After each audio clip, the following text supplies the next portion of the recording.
భారతదేశానికి హిందూ ధర్మాన్ని రక్షిస్తున్న ఏకైక నాయకుడు ప్రధాని మోదీ మాత్రమేనని బీజేపీ చేవెళ్ల అభ్యర్థి కొండ విశ్వేశ్వరరెడ్డి అన్నారు. వికారాబాద్ జిల్లా కేంద్రంలో బీజేపీ ప్రజాశ్రోత సభ నిర్వహించారు. ఈ కార్యక్రమంలో బీజేపీ చేవెళ్ల ఎంపీ అభ్యర్థి విశ్వేశ్వరరెడ్డి పాల్గొన్నారు. దేశంలో మోదీకి పోటీనే లేనేలేదని, దేశం మొత్తం ఫిర్ ఏక్ బార్ మోడీ సర్కార్ అంటూ నినాదిస్తుందని అన్నారు. కేంద్రంలోని మోడీ సర్కార్ ప్రజలందరికీ అన్ని ఇస్తున్నా కూడా ప్రతిపక్షాలు మాత్రం ఏమీ ఇవ్వడం లేదని దుష్ప్రచారం చేస్తున్నాయని మండిపడ్డారు. అందరికీ కూడా మోడీ గారి మీద నమ్మకము అభిమానం వచ్చింది. వచ్చే ఎన్నికలు మీ అందరికి తెలుసు, ఇది పార్లమెంట్ ఎలక్షన్స్. వచ్చే ఎన్నికలు పార్లమెంట్ ఎలక్షన్స్. ఇదేదో కేటీఆర్ కేసీఆర్ ఎలక్షన్స్ కాదు.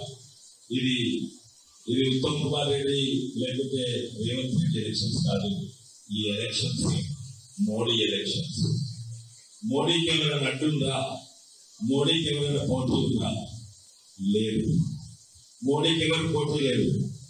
ఉన్నొకైనా రాహుల్ గాంధీ ఆయన కేరళ పారిపోయింది.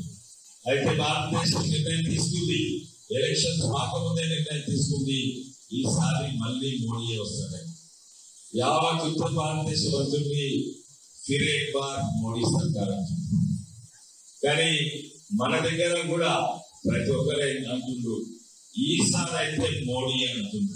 పోయినసారి ఎవరు చేసిన వారు తెలియదు మాకని, ఈసారి అయితే మోడీకి ఇస్తున్నామని అందరూ కూడా చెప్పడం.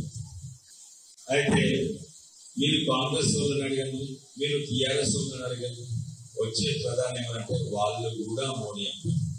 ఎవరు కూడా కేసీఆర్ రాహుల్ గాంధీ అని అంటలేరు, వాళ్ళు కూడా మోడీ అంటారు. ఒకవేళ ఎవరైనా మోడీ కాదు ఇంకెవరైనా అంటే వాళ్ళతో షరతు తీసుకోండి, వాళ్ళు ఉడికిపోతారు.